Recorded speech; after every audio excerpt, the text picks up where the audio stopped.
we Americans are a very impatient people, and there's probably a good reason why the fast food industry was invented in our country.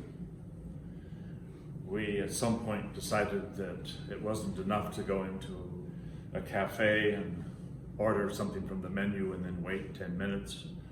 We wanted it immediately, so we would drive up to a window, order the food, pay for it, go to the next window, and we expect it to be done immediately.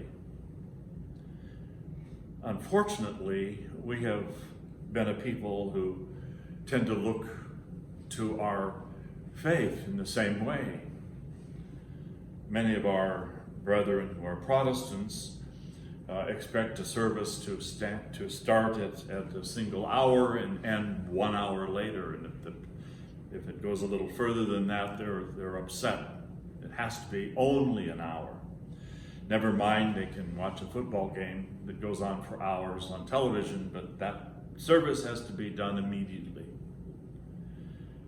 I've seen it within Orthodox Christians as well, when maybe a spiritual father or their priest recommends the use of the Jesus prayer. So people start the Jesus prayer, and then all of a sudden they notice that the Jesus prayer is boring. And pretty soon their mind is going everywhere else, and they're not thinking about the words, Lord Jesus Christ, have mercy on me, a sinner. They're thinking of everything else.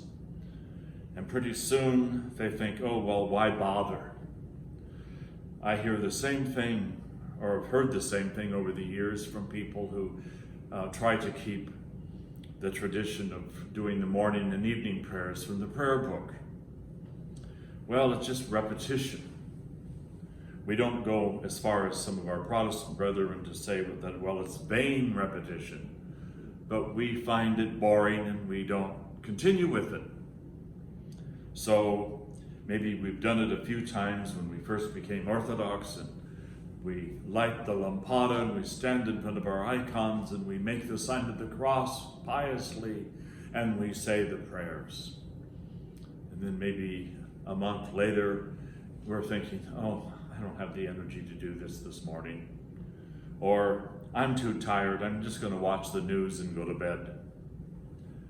So we don't do it. We stop doing it because it just seems repetitious and boring to us. The reason why we Orthodox have used the prayers of the saints that have gone on before us, and the prayers that our services are based on often are the scriptures. The reason why we've done this is because these are the vehicles by which we learn the art of prayer. What does it mean to be truly in prayer? It's sort of like when a husband and wife first meet each other and they just have so much to talk about as they're getting to know one another on their dates.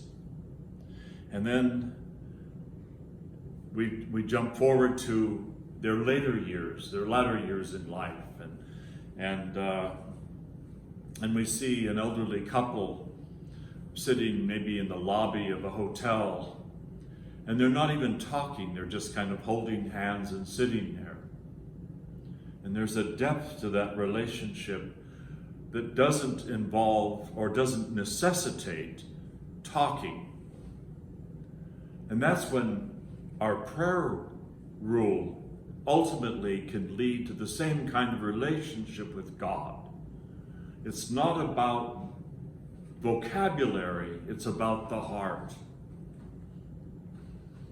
We Orthodox teach that we need to take the mind into the heart.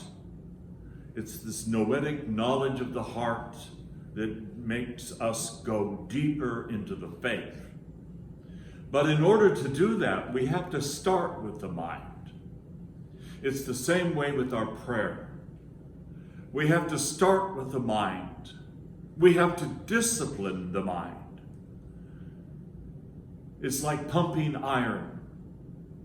If you're going to be a weightlifter, You don't just go once a week to the gym and lift a few little weights and then go out and pretend like you're buff. It takes work. That's what prayer is about. It takes work. And if we want to imitate the fathers of the church that taught us how to pray, we use their prayers as stepping stones to a deeper prayer that goes within our heart.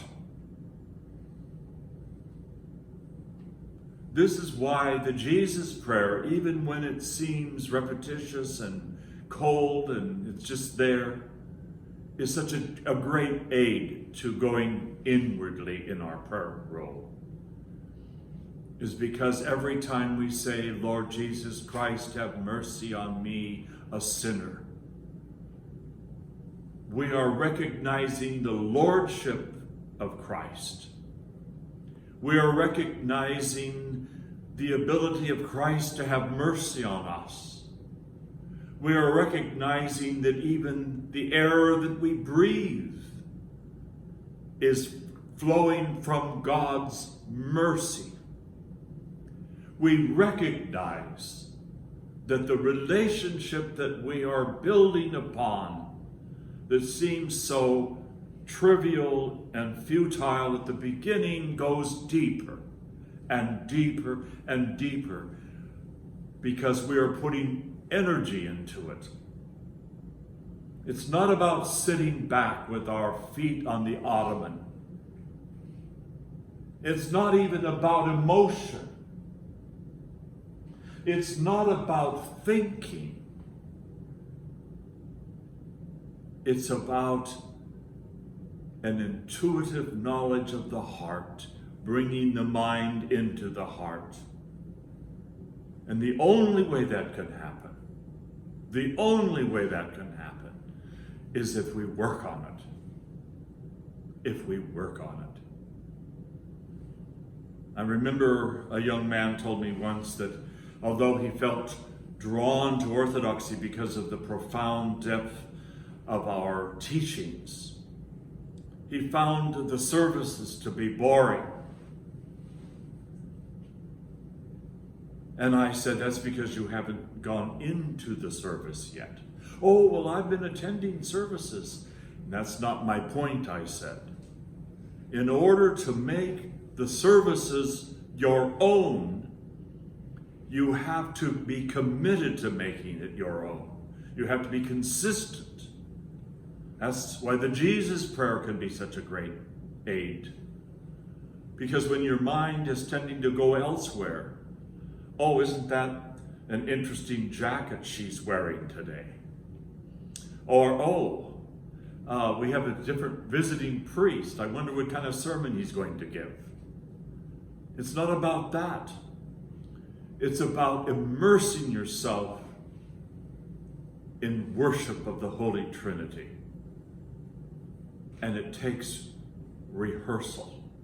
It is said of the services that we have, not only that when we celebrate the Divine Liturgy, that we enter into a place where there's neither time nor space, and we literally enter into the heavenly realm, and we are participating in the heavenly banquet that has gone on for eternity, will go on for eternity.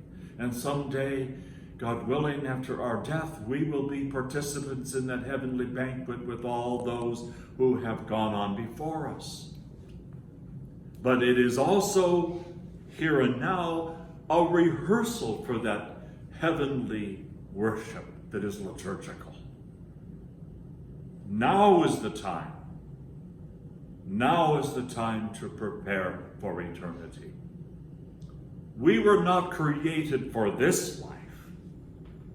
We were created for life eternal.